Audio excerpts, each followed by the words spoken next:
What you doing? Hey, just finishing this claim to get Dave back on the road.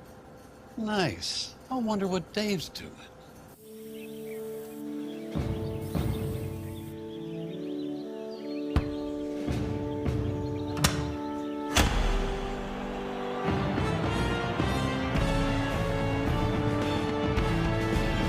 You do your thing.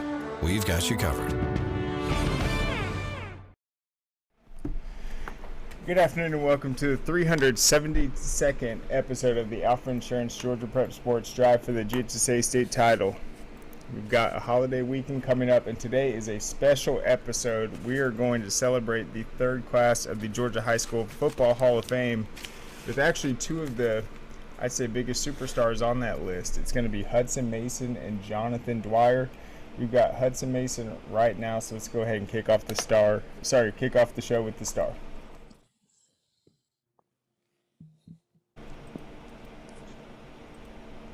Can you hear me, Hudson? Yeah, I got you.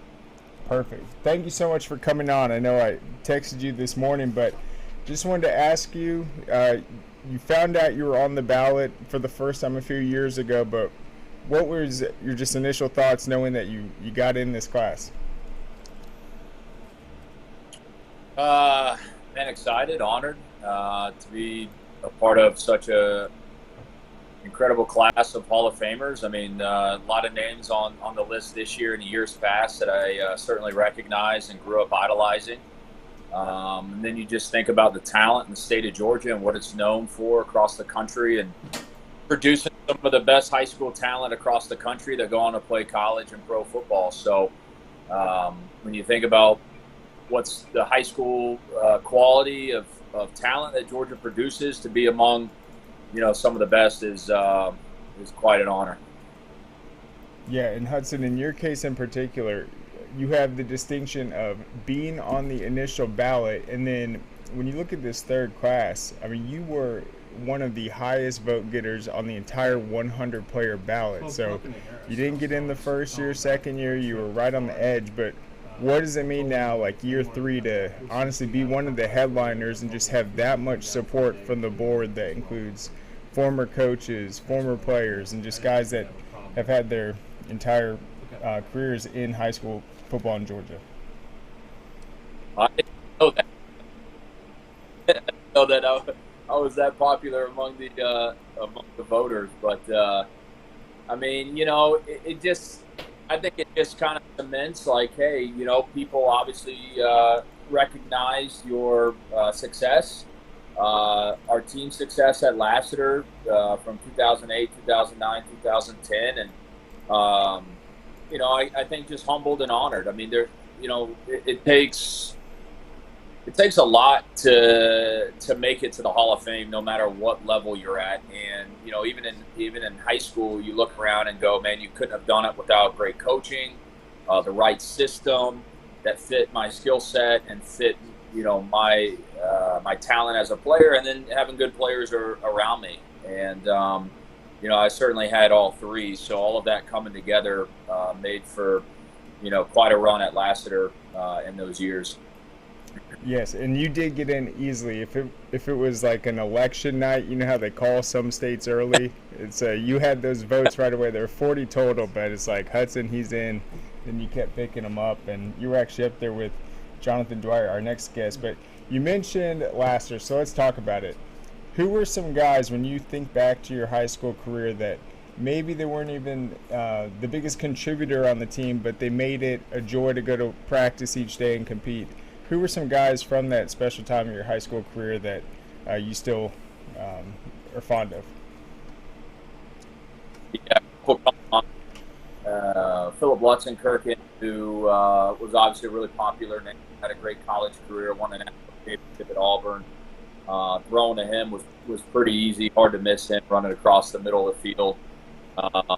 Camden Wentz, left tackle for us, went on to play at NC State. And other guys that were big-time contributors, great high school football players, Griffin Raleigh, who went on to play at Valdosta State.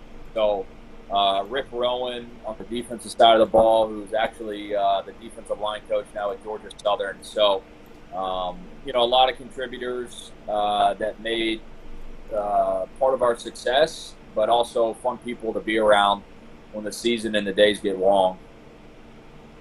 For sure. And Jonathan Dwyer is going to be coming on later in the episode. I let him know that you were coming on first. He said to tell you congratulations, said you're his boy. So talk about just the rest of this third class. Obviously, Jonathan's a guy you know, you're both from Cobb County, but what about some of the other names that you've seen so far? Yeah, I mean, certainly Jonathan Dwyer, just because we were so close together, not only in years, but last year, Kell, only a couple miles apart in a big rivalry. Jonathan is a great guy. The Lord will forgive him for going to Georgia Tech, but look back. But David Green, obviously, quarterback that I grew up watching, Georgia guy. You know, there's just a long list of names that you could sit here and talk about for a long time that had great careers, deserved to be. And then when you look back at your high school career, I mean, obviously the numbers itself speak out, but what I remember kind of looking from a distance was like that senior year especially, it's like you seem to just build this momentum and kind of improve throughout the season, and then you had that big. What were some of the things you were able to do during that senior year just to continue to just get better and better as it progressed? Yeah, I think a couple things. I think, you know, I got my off season going into my senior year. That summer, I got it was probably the biggest stride and biggest improvement I made to my body that off season. I went from probably like a $180 to a $195. Put on some muscle, and you know, really got stronger in my lower body, my upper body. Helped me to be able to make throws more consistently across the field that I probably couldn't consistently make as a junior. You know, I think an extra year in Chip Lindsey's system certainly helped. Felt like I knew, you know, I was kind of a master of it by year 2, knowing where guys would be, when they're supposed to be there, and really just chemistry. And, you know, it was a great system for me. It was a gunslinger system. We were one of the very first teams. I think we were probably the first team to really run the air raid offense in the state of Georgia. Nobody had been running it at that time. Chip Lindsey comes over from Hoover High School and brings the spread system, and a lot of defensive coordinators and defensive coaches didn't really know how to defend it. Everybody else was running power I and option at the time. And so our scheme and our system was our competitive advantage because we weren't the biggest, fastest athletes, but it gave us a competitive advantage playing 4 wide, 5 wide, and throwing it around. So I think those are some of the reasons that you know, allowed us to have the success we did.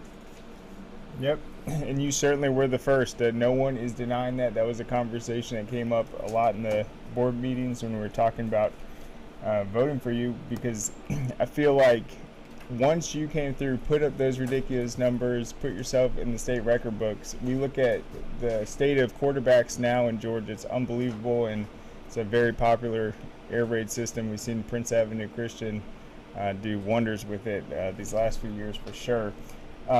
In terms of just playing football, you mentioned spreading the ball out. Was there a favorite kind of route pattern or favorite part of the field you like to throw to? Yeah, touchdowns, man. Anything that was a touchdown.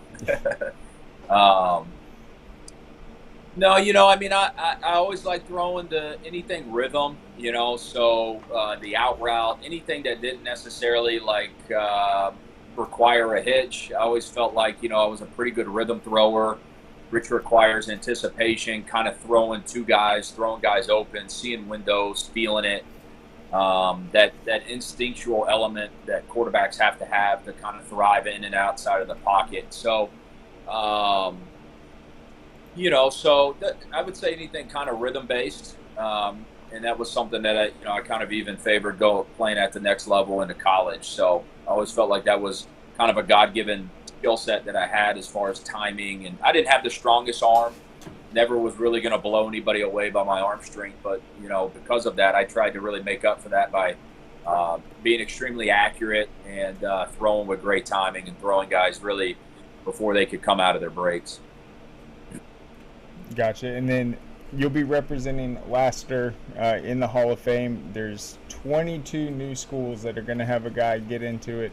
Obviously, it's a big statewide honor, but what does it mean just to represent Lassiter, that community, as the first Trojan to get in? Yeah. It has a special place in my heart. My wife and I, we just moved, but we lived a mile from Lassiter for 5 or 6 years and had our first child there. And so, that community right there in East Cobb and Lassiter really holds a special place in my heart. And, to be able to kind of represent the community and the high school, it means a ton because, those were some great special years where the community showed up in really big ways and packed out our stadium. I can remember us having to roll in like extra bleachers because we had so many people trying to come, watch our game. I think it really just the power of high school football and the power that high school football has in this state to reach out into your community when you've got a really successful team. And it just shows how much people love their high school football in our communities here in the state. Certainly. And then, Hudson, you're one of the 5 guys that are getting in this year that were part of that Mark Richt era. Obviously, he was a guy that helped take you in as soon as you left Lassiter. Talk about just what it means to go in with those 5 guys and then just playing for Coach Richt. Yeah, it means a ton. I mean, one of the reasons I chose the University of Georgia coming out of high school was Coach Richt, but another reason why was I felt there was a sense of pride of being a Georgia kid going to play for the state university and running out on that field as a starting quarterback and hearing your name called, but hearing your hometown called really it always sent chills down my spine because you felt like as an in-state kid you were representing the state of Georgia as the quarterback on the team. And so those were 2 of the biggest reasons why I chose to go play at Georgia. And I know some of the other guys that played for Mark Richt had some of those same beliefs and same feelings. But, Coach Richt is he's an A-class individual, man. Great football coach, great person. I thought I knew football before, and I thought I knew a lot about life naively.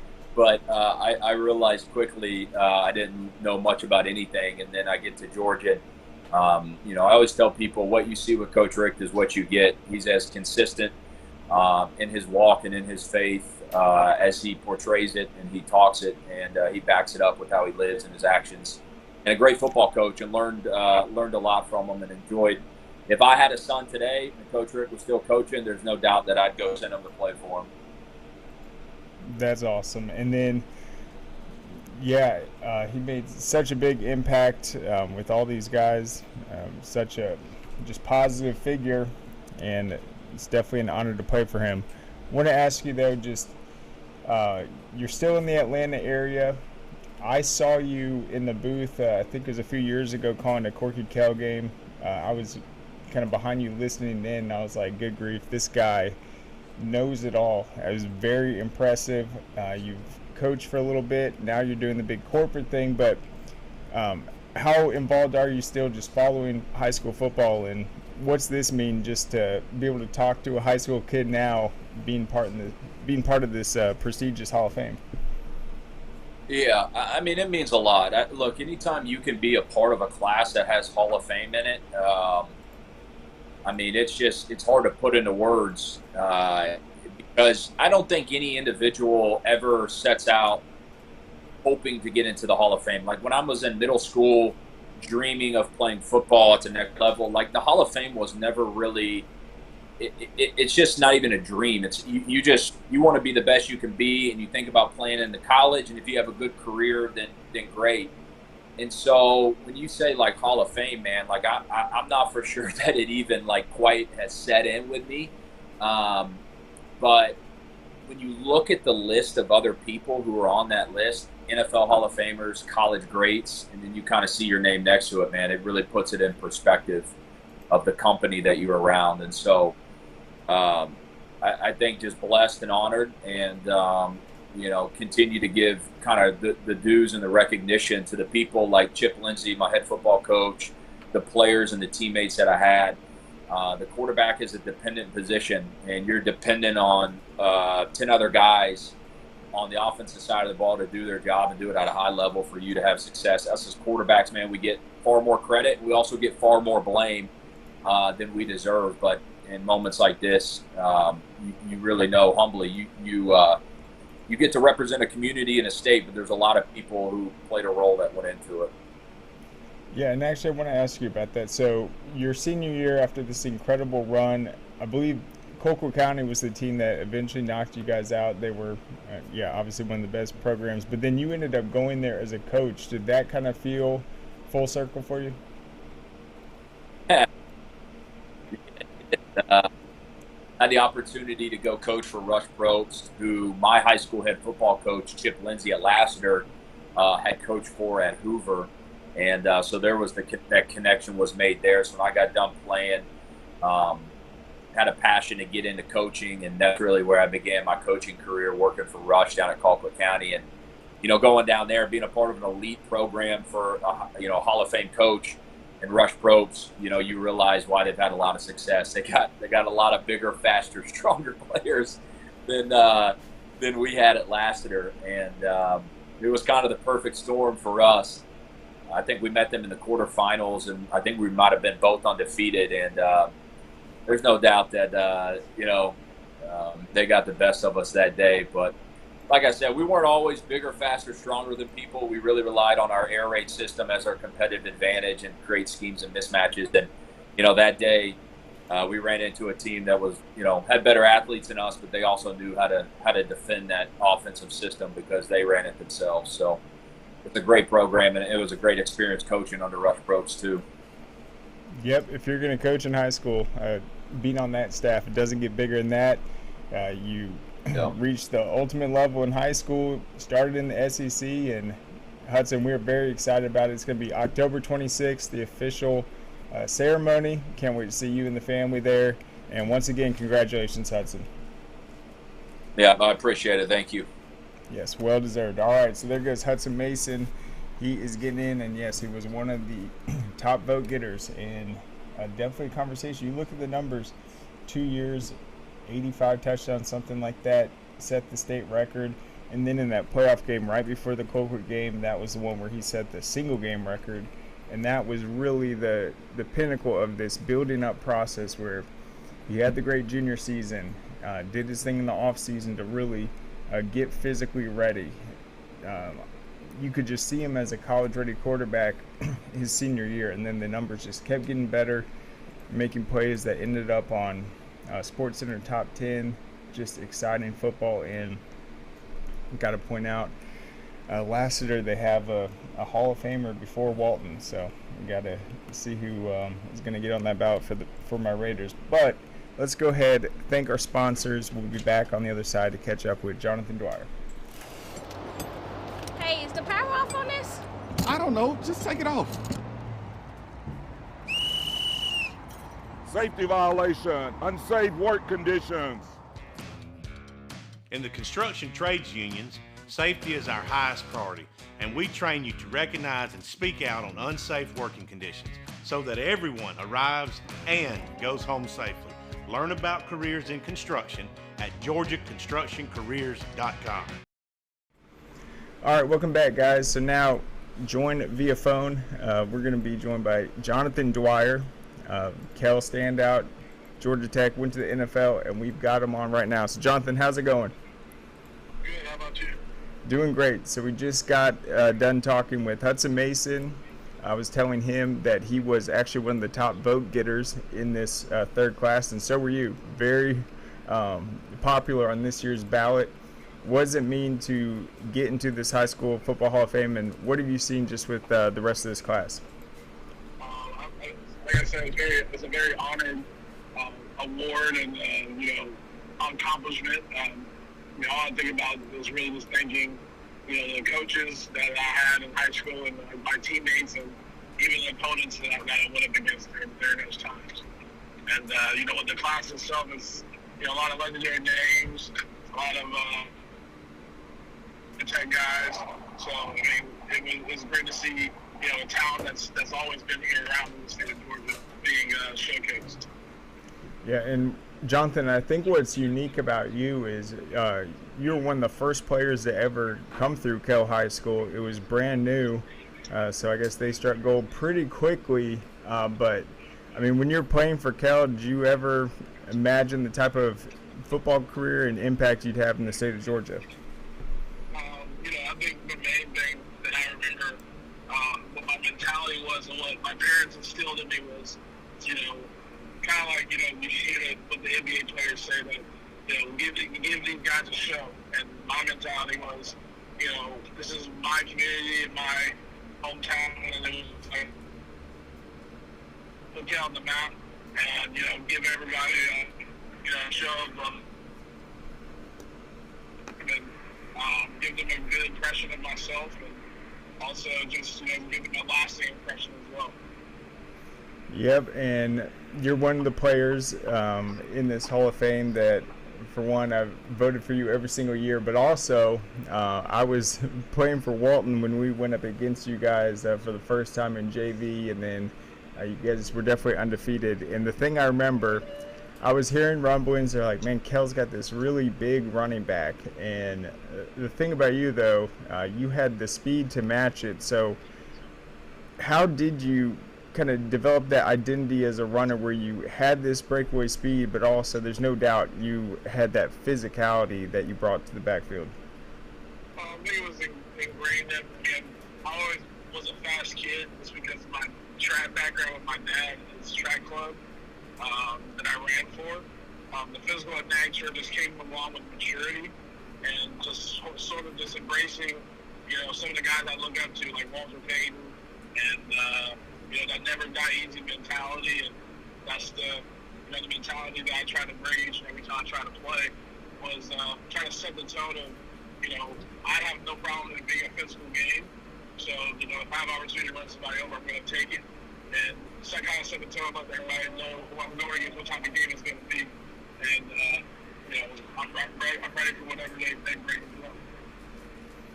Yep, and what was that like, just you're getting in as a Kell Longhorn, you're bringing them into the Hall of Fame. We mentioned they were a new school, but obviously you're involved there now. I mean, how special is this just to continue to represent the Kell program? It means a lot to the community. It means a lot to the school. That has nothing really to do with me. It's more so just try to represent, the guys that, I played with.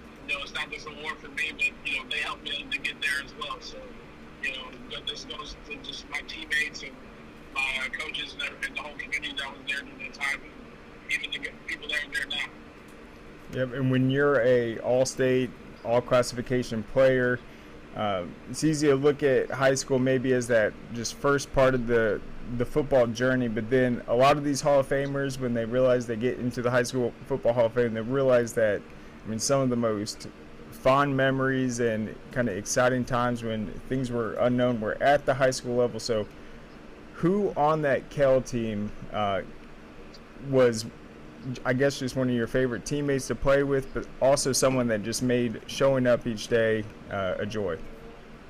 Probably one of my best friends that I'm still friends with to this day. We were in each other's wedding. Spencer Smith. He's a coach at Cass now. He's a guy that, we have a bond that's probably inseparable. We only blood to make us closer. We definitely challenge each other each and every day. He ended up going to University of Hawaii, so it was more so like, every day we were trying to one-up each other and compete against each other in everything we do. Even to this day, sometimes we will go back and forth, but I give a lot of credit to him because he would challenge me each and every day whenever we went against ones versus ones, and every time we trained together and things like that. So, he's just one of the few guys that was there for sure.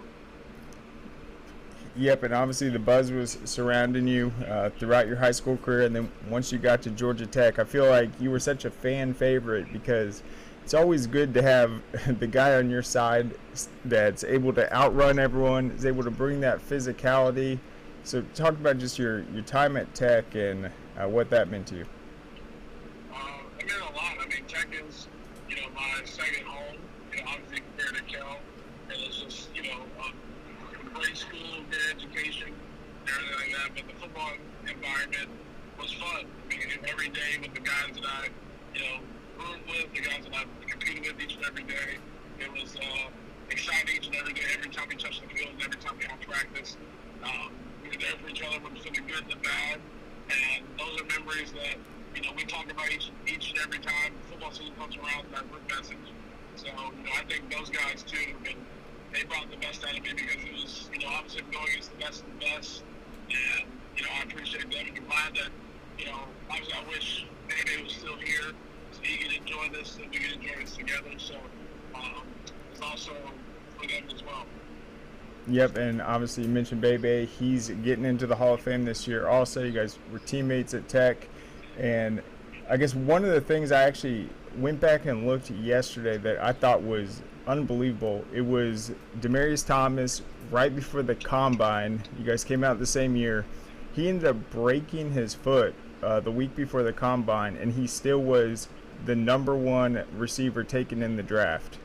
That's just how special he was. But what did you just like about his game, or maybe just his mentality? There's no doubt that he put in the work when he went out on the field. You know, the biggest thing about Banner is he was just a good person, not just a good football player. He would give you the calls on the back if he had to. He was always willing to, you know, be there for you, whether it was a ride, whether it was supporting, whether it was keeping you accountable. And we, you know, all of us in our little group, we all kept each other accountable. But I think probably the biggest thing is just realize how fast he was and how big he was. I think the main thing was when I first got on campus, someone was telling me about this big receiver that we had that's supposed to be the next Calvin Johnson. Calvin decided to go to senior year when we first got there. And, yeah, there's this kid. I was like, there's no way he was like a linebacker. And I saw him run, and I saw him catch the ball, and I saw him in routes, and I was like, he's something I've never seen before. He was, you know, very unique, a freak, you know, probably one of the most talented overall guys in the locker room because he could play basketball, he could do jumps from track and field, he swing a baseball bat, so he was just very gifted, and he worked hard as well. He was just, like I said, a phenomenal person. Yep, and definitely an honor to be getting into the class with him. I want to ask you just, I guess, a personal question. So you said you're driving down to Orlando right now, holiday weekend. I guess your daughter, she's got a big basketball tournament. Talk about that a little bit. Yeah, we're going down to Orlando. My daughter has a tournament this weekend. Her team, she plays for Explosive Elite. So hopefully we come out with a W with the whole tournament. But, you know, obviously it's about getting reps and getting better, and also, you know, enjoying the time that we have together as a family and with our friends and teammates, and all those good things as well. All right, so she's playing for Explosive Elite right now, and then she planning on suiting up for the Longhorns at some point? Hopefully. Yeah, she's in 6th grade right now, so we go right in 7th grade. Yep, and we know that Kell program boys have won 2 straight. The girls took the title 2 seasons ago, so that is definitely becoming a basketball powerhouse in Cobb County. Anyone else, though, on this Hall of Fame class that's spanning a lot of decades that maybe you're just excited to get in with? I played with Leonard Pope in Pittsburgh. We played together for a year. I've gone against Thomas Davis a couple of times playing, so that's pretty cool. And then obviously Hudson. Me and Hudson's been able to go back a long time. I know Hudson since he was probably about 5 years old.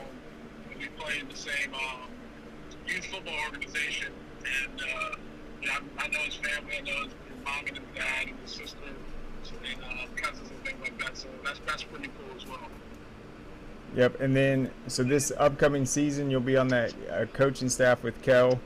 You guys are coming off a exciting year, got a ton of talent returning, and then mid-season in October you're going to have this, October 26th, getting into the Hall of Fame. So just how excited are you just about what 2024's football season is going to be like? I mean, I'm excited. I mean, obviously this is a nice little bonus in the middle of the season. to be excited about. So I'm excited about these kids, and we're getting a lot of them are still grinding, still working, even though this is this next 2 weeks are kind of like a dead week for us, but they're getting after it and getting ready to embark on a great, hopefully a great season. I think kids are excited about it. They're excited about our schedule. They're excited about the opportunity to compete against some of the best of the best, and come together as a group throughout this summer, build a bond, and get ready to compete in the Corky Kell Classic. And Jonathan, I've seen just people that are big Georgia Tech fans talking about that era. You guys led them to the ACC title, but it's all about the triple option and some very heated debates with some fond memories from those Tech fans that just loved seeing you guys dominate with the run game. What are just thoughts about what you guys were able to accomplish with the triple option and just how that was kind of a unique offense to be running in at that particular time? I mean, I think it was a very unique offense at the time, and we had a lot of talent to go with the offense as well. So I think having a lot of talent and offense that wasn't known at the time, and we caught a lot of teams by surprise, but at the same time, like, we had the talent to dominate, and we had the special group of a bond and brotherhood that something that you can't be coached or can't be taught about. It's something that everybody knows that championship teams are built and led by players, and we have a great group of leaders and great group of players that love playing with each other and for each other, and was willing to do anything we had to do to put our bodies on the line every Saturday. So it was a fun time. It was very exciting. I think Coach Keene is getting that buzz back up, but it's up to those guys in the locker room to keep that juice still flowing. You bet. No, the excitement around Tech's program, it has not been this high in a while. I'm really pumped about that. I guess last question, Jonathan. In terms of high school football, who were some of the best players you've seen that kind of stick out at the high school level? That would be probably a little biased by some guys. Like, obviously there's guys like Morgan Burnett. It was just Mr. Everything for Clayton. I'd say obviously Randy Curran's already in, and we got a lot of guys that played at Tech that are pretty good, as well, like DJ Dowling. He won like 3 or 4 straight state championships at Charlton County. And then you have players that are, in the middle era, where you talk about teams, obviously Trevor Lawrence's, the Justin Fields, guys like that, and obviously Deshaun Watson and what he did at Gainesville. I saw him single-handedly beat us in the second half, beat Kell in the second half in the playoff game one year. You guys obviously got a Kell guy like Brian Randolph, who was an instant impact as soon as he stepped on campus at Kell, and did his thing as well. Fantastic. All right. Well, Jonathan, thank you so much for coming on. We really appreciate it. Once again, congratulations. Can't wait to see you on the sidelines this year, kicking off the 2024 season. And then obviously October 26th is going to be a very special time at the College Football Hall of Fame. So thank you so much, Jonathan. I appreciate it, man. Thank you, and go Longhorns and DMGP. Yes, and go, what's the team? Explosive Elite. Hope you guys get the W. All right. We'll see you, Jonathan. Yes, thank you. Hopefully they handle business. Exactly. All right. Have a good one. Thank you. All right. So there you go. We got 8 Georgia Tech guys getting in this year, 9 from the University of Georgia. That is the closest it's been. I think previous years, because it was a bigger class, I think we had about 14 or 15 Georgia, and usually around that 8 or 9 for Tech. But this is a big year for them. So very exciting. And then just one more time, that's what I like about the third year. So Hudson and Jonathan, no doubt, deserve to be on that inaugural ballot. What Jonathan Dwyer did at Kell, really putting that program on the map as a brand new school that opened, I think, in 2004. And then right away, they're relevant. They're beating Walton. They're doing their thing. And also, they obviously have one of the best or the best player in the state on their team, made tremendous noise, and they have not taken a step back since. They got Coach May there, came over from Westlake because it was such a great opportunity for him. Kell has won 5 region titles, including last year. Last year's offense won the highest scoring in school history, averaging 43 points per game. 2013, they made it to the semifinals, and then they have made the playoffs. Let's see, 2, 4, 6, 8, 10, 12, 16 straight years. So how many programs can say that? So very exciting. And then, yeah, the first ever coach at Kell was actually Greg Vandergriff, the coach now at Prince Avenue Christian. He was there for 1 year, 2003. They played a full schedule, went 8-2, but it was no teams from Cobb. It wasn't really a region schedule. The following year, they entered Region 6, 5A for the first time, went 3-7. That was Kirk Cross. Irv Sigler took over for 3 years, and then Derek Cook from 2008 to 2016. Now he's the head coach at Osborne. He's taking over for Coach Salam, and then Brett Salone was Kell's coach from 2017 to 2021. I believe he's in South Carolina now. And then Coach May took over in 2022. Last year was his second year, and they've gone 10-2 and 9-2. And obviously we will be opening the 2024 season with a doubleheader at Kell High School with the first games played in the entire state. So it'll be very exciting. Coach Dwyer, and now he's Coach Dwyer, he'll be on the sideline coaching up those running backs for Kell.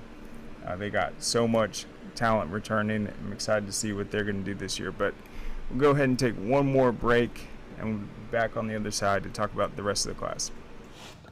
Hey, does it matter if this leaks? It don't matter to me. Can't see it from my house. Illegal use of hands, improper training.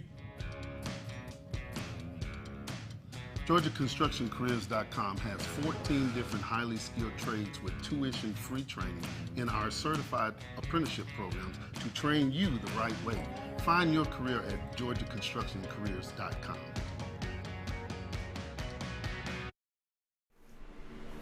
All right, welcome back. So before we do that, let's go over the Corky Kell schedule this year. We mentioned August 14th on a Wednesday, the first game's played in the entire state of Georgia. That'll be LaGrange against Douglas Atlanta, a phenomenal matchup right there. Douglas Atlanta has, I think, become a very battle-tested team. They took their lumps 2 years ago with Cedar Grove and state champion Sandy Creek, and then last year really started to put themselves in conversation where I think they could have been a top 10 team in Class 3A. Now they're going to be in a new region, and they're opening up against LaGrange. It'll be a very tough matchup, but also an exciting one. Both teams are going to benefit from that. And then Kell against North Atlanta. Great nightcap. It will obviously be at Kell. North Atlanta opened its season at the Stockyard, I think is what they call it. And they had a huge win over Johns Creek and are coming off their most successful season in school history. They eventually lost in a toss-up to Houston County. On Thursday at West Forsyth, Dunwoody against South Paulding. We've had Coach Nash on with Dunwoody. They've had one of their most successful streaks in decades. Last year they were phenomenal. And then South Paulding, they'll have a new head coach, and they'll be right back on track. They'll be at 4:30, and then the nightcap there is going to be West Forsyth against Prince Avenue Christian. So many top prospects for Prince Avenue Christian, including their defensive lineman Garrett, who was recently, I believe, offered by UGA and on campus. And then on Friday, August 16th, first Friday of the season, we're going to have 3 games for fans. It's going to be Hebron Christian against Therrell at 2 o'clock. Hebron made serious noise last year. I think they might be one of the most underrated teams heading into this season that people aren't talking about. Coach Guess, the former Elka coach, has really done a great job. He's built a phenomenal staff of experienced coordinators and position coaches. They're going to run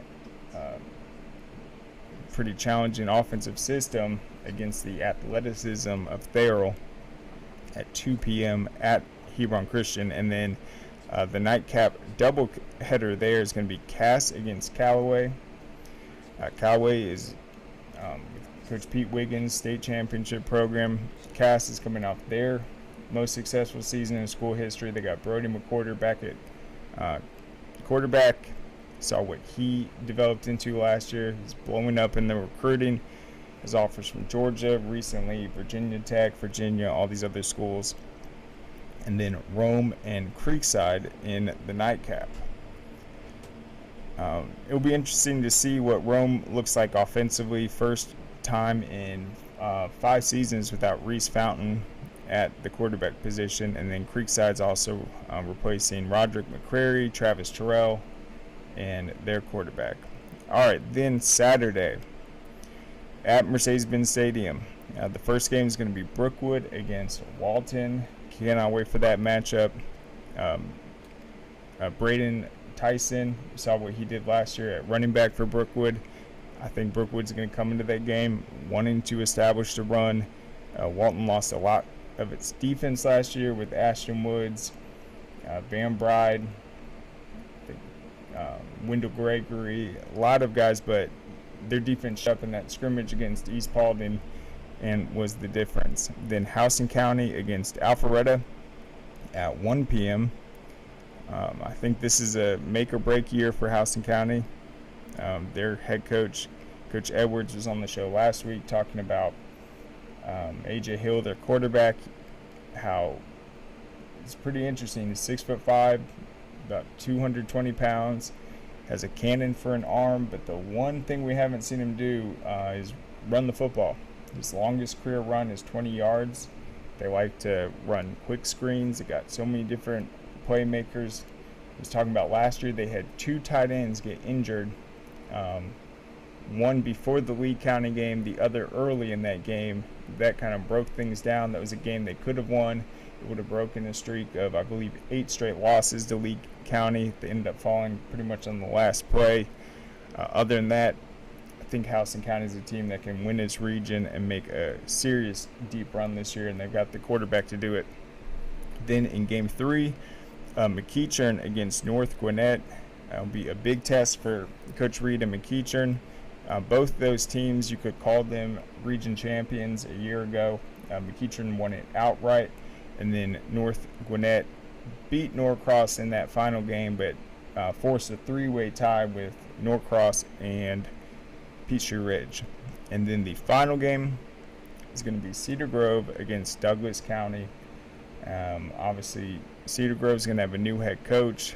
They've been the premier program in DeKalb County. They got it done last year after a pretty rocky start with their non-region schedule that they always challenge themselves with, but turned it on the region, dominated the playoffs, won an absolute all-timer against Calvary Day, one of the best games of last season, and then took the state title over Savannah Christian. And then Douglas County, I think, with their amount of talent this year, defensively, they're going to be so hard to pass the ball on deep. They've got tons of speed. And then offensively, so many returning weapons. And Coach Johnny White is looking to get the Tigers to the top. So that's our Corky Kell lineup. It's unbelievable. I think this is the best we've had. Last year there were a lot of blowouts, but I also think it showed us some important storylines. Games that weren't blowouts, the Brookwood McEachern one that came down to the wire, and then, I mean, the Walton Grayson one, yeah, it was a blowout, but I mean, look how Grayson rebounded from that, making a run to the semifinals, and then falling eventually to Milton. So that is the schedule. Let's go ahead and look at the rest of this Hall of Fame class real quick.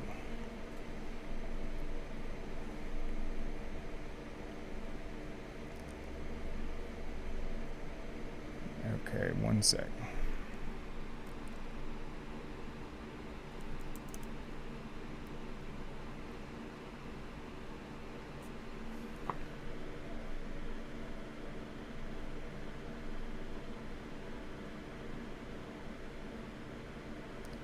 All right, so in the pre-1948s, I think this is an important era that's represented because these really were the guys that launched Georgia high school football. This was before there were all these different schools and conferences. And actually, I mean, high school football existed before the NFL, before all that other stuff. So that was just a staple of life back then. But Everett Strooper from Riverside Military graduated in 1913. He is going to be the first ever player from Riverside Military to get in. He is the first Georgia high school football player to ever make a consensus college All-American. As a senior on Georgia Tech's 1917 national championship team is when he became that. As a high school player in 1913, the Atlanta Constitution described Strooper, I thought this was interesting too, he was legally deaf, as the star of the day. In a game between Riverside and Georgia Military for the championship of the state, it was a 20-20 tie, and Everett Strooper, who played halfback and quarterback, threw 2 touchdown passes and then ran for the other score to get the win. Rival GMC coach called Strooper the state's best quarterback. His own coach said of him, he is a splendid broken field runner. He can run well to either side of the line. He's a good thrower of forward passes and a deadly tackler, so he played defense too. In another year, he will make some college a valuable man, and he certainly did, leading them to a state title. He moved to halfback at Georgia Tech, led them to that 1917 national title, and a 3-year record of 24-0-2. So never lost, had 2 ties, outscoring opponents 1,135 to 61 over that stretch. Tech coach John Heisman on Strooper in 1934. Were I compelled to risk my head on what one absolutely unaided gritster might accomplish, football underarm and facing 11 ferocious opponents, I would rather choose and chance this man on how he might come through the gauntlet than any other ball carrier I've seen. And it is funny how people used to talk back then. That was quite a sentence. All right. Georgia Tech's Sports Hall of Fame inducted him in 1956. He entered the College Football Hall of Fame in 1972. He entered the Georgia Sports Hall of Fame in 1974. He served as the president of Piedmont Life Insurance Company. And Georgia Tech indicated that Strooper was a football official and coach for a long time. And he was the first ever president of the Atlanta Touchdown Club. So that's who's getting in from the pre-1948s. Certainly a pioneer right there. All right, let's talk about some of these other guys. So Lauren Hargrove from Fitzgerald. Shockingly, he is the first Fitzgerald guy to get in. As good as their program is, as much history is there, it's hard to believe, but he will be representing the Canes. All right. Former Atlanta Journal editor Gene Asher, in his book Legends, Georgians Who Lived Impossible Dreams, stated that Hargrove was the most recruited player in the country. In 1948, Wigman Wiseman All-American made him the only recipient from Georgia. He was a first-team All-Southern. He was nicknamed the Fabulous Phantom of Fitzgerald.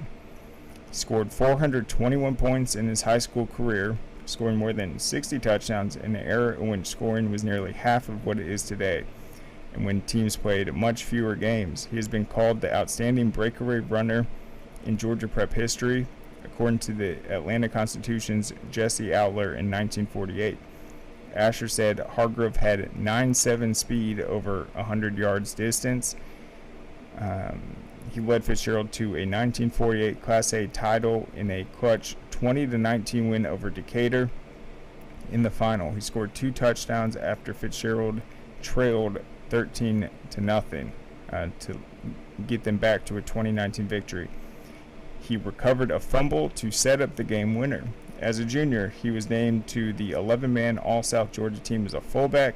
He scored 132 points as a junior for an 8-2 team, rushed for 555 yards in his University of Georgia career, with 167 coming in that 1951 victory over Auburn. That set Georgia's single-game rushing record that lasted 22 years.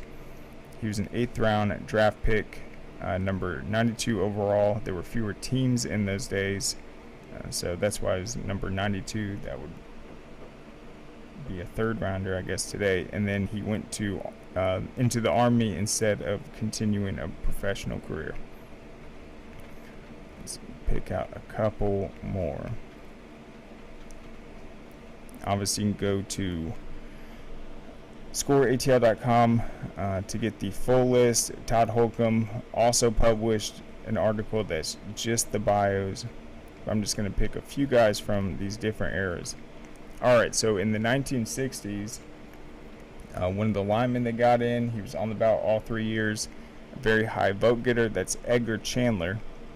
And so he will be the first Cedartown Bulldog that gets into the Hall of Fame. And I have a feeling he will be joined in a few years by Nick Chubb once his career is done. No doubt about that.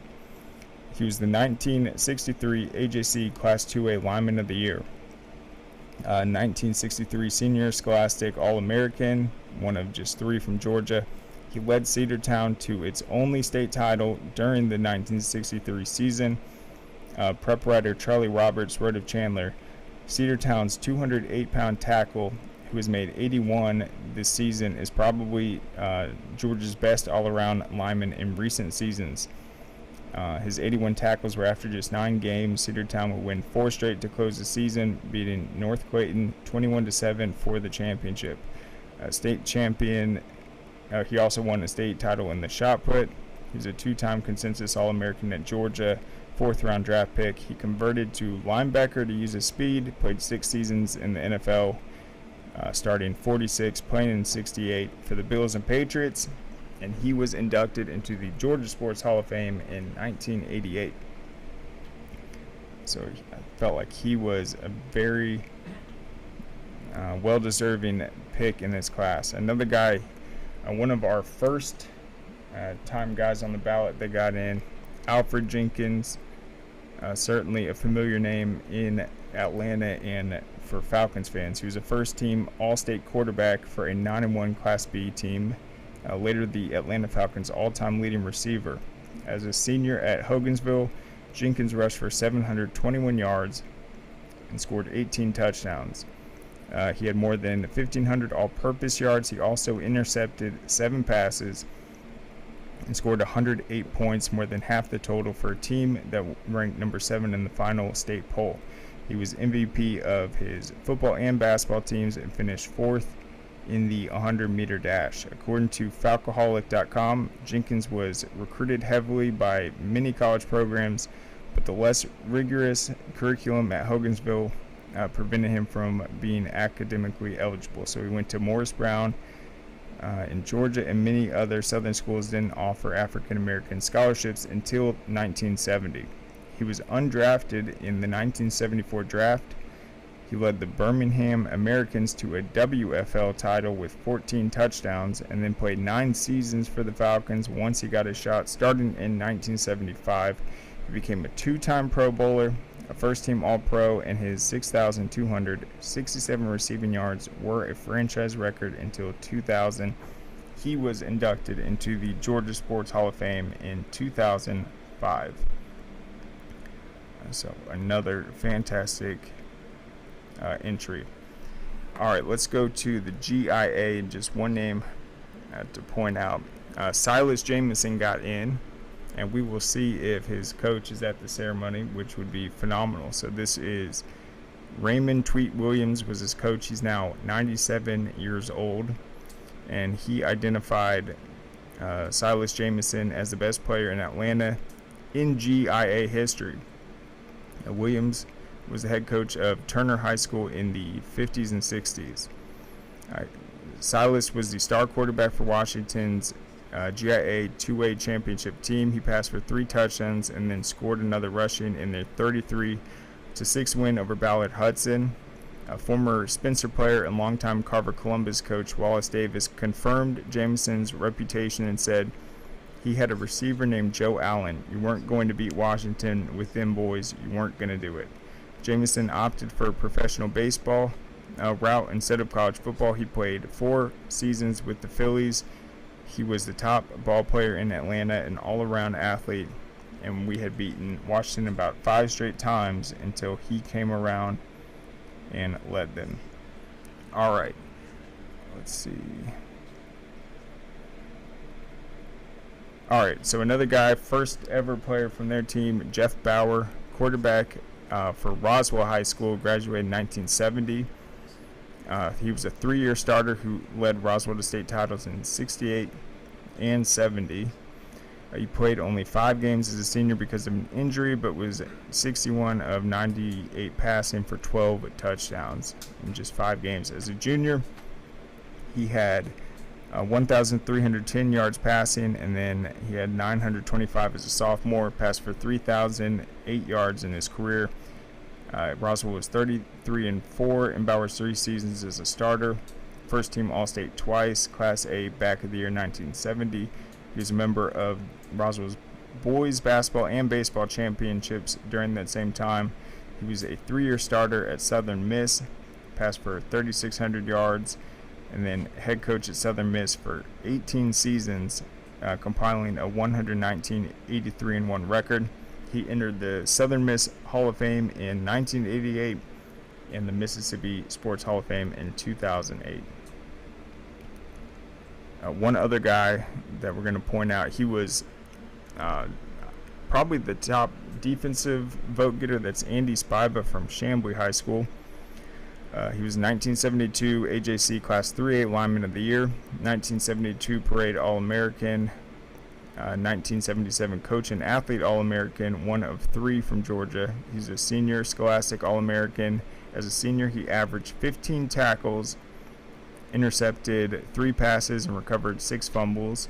AJC articles frequently referred to Spiva as the state's most highly recruited player. He was a 2-time All-SEC first-teamer at Tennessee. He was a 5th-round NFL draft pick. He played 1 NFL season with the Falcons and then was tragically killed in an automobile accident on April 3rd, 1979. So he will be honored as well. I'm sure there's one more we can shout out.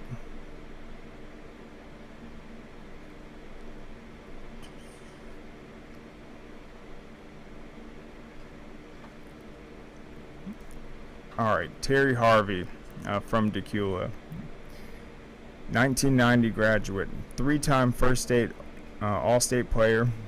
He was the AJC Class A Player of the Year in 1990.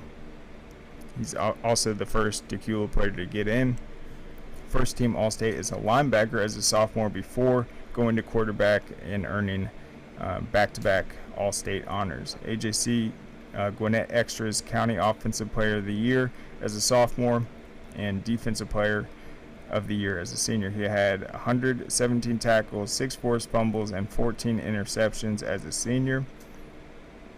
He passed for 1,517 yards and 10 touchdowns as a senior. Finished his career with 7,100 combined rushing and passing yards and 82 combined touchdowns.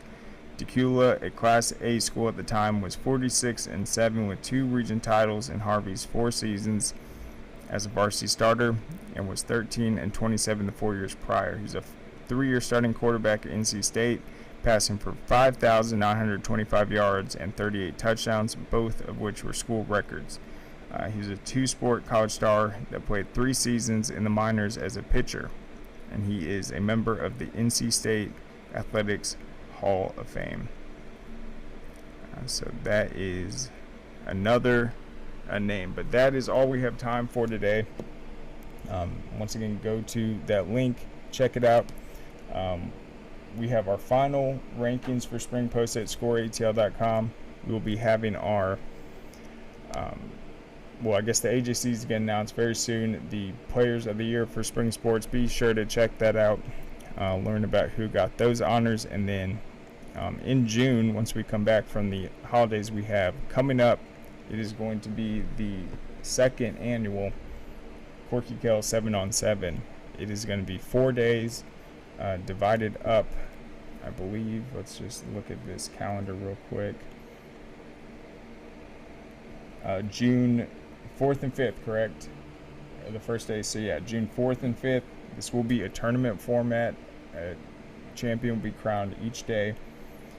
But also the teams will be guaranteed to get a certain amount of games. We'll have all the fields going, including the indoor, Bobby Dodd, and then Tech's practice fields and rec fields. That's how big this 7-on-7 is. It's really the first major 7-on-7 of the summer, and will help set the tone. We'll see who wins each day, and then the 11th and 12th will be the second round of back-to-back days. So be sure to check that out. We'll have all the coverage, some previews for some guys to watch for, and then what made that so special last year, one for me, was when we were at Bobby Dodd. First of all, the entire Georgia Tech coaching staff was out there helping run the event, and so were some of the players. They were obviously doing workouts in the morning before we took over the field, but one of the guys that was there for all the days, and he was doing the clocks, because in 7-on-7, if the quarterback doesn't get the ball out in a certain time, it is a sack. And one of the guys that took his job very seriously was Haynes King, Georgia Tech's quarterback. And I kind of knew, I'm like, oh my gosh, it's Haynes King. This is the guy that's going to start this year. And then to see what he did last season, it's unbelievable. So hopefully we'll see him there again. And I'm sure a lot of the kids are going to know who he is now. And that was also when I saw him in those Tech workouts, not only doing his thing throwing the ball, but I saw his conditioning. He won all the suicide sprints the team were doing. Just looked like he was in great shape. And if you go back and look at what Haynes King did in his high school career out of Texas, his numbers were absolutely astronomical. If Texas has a Hall of Fame, he's going to get in it. And he got it done passing and running the ball. So it's just going to be a lot of fun. And we had players during the tournament that actually got on-the-spot offers from Georgia Tech. A couple guys that were just that impressive, that were obviously on the radar somewhat, but that's when they closed the deal.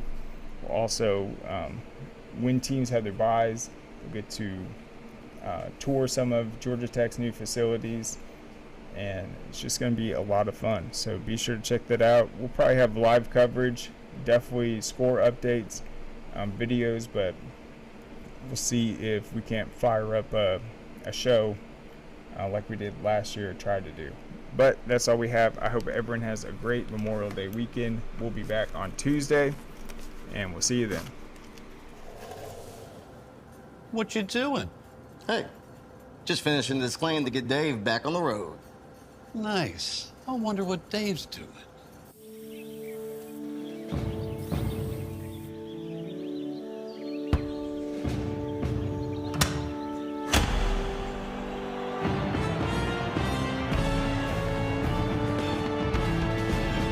You do your thing. We've got you covered.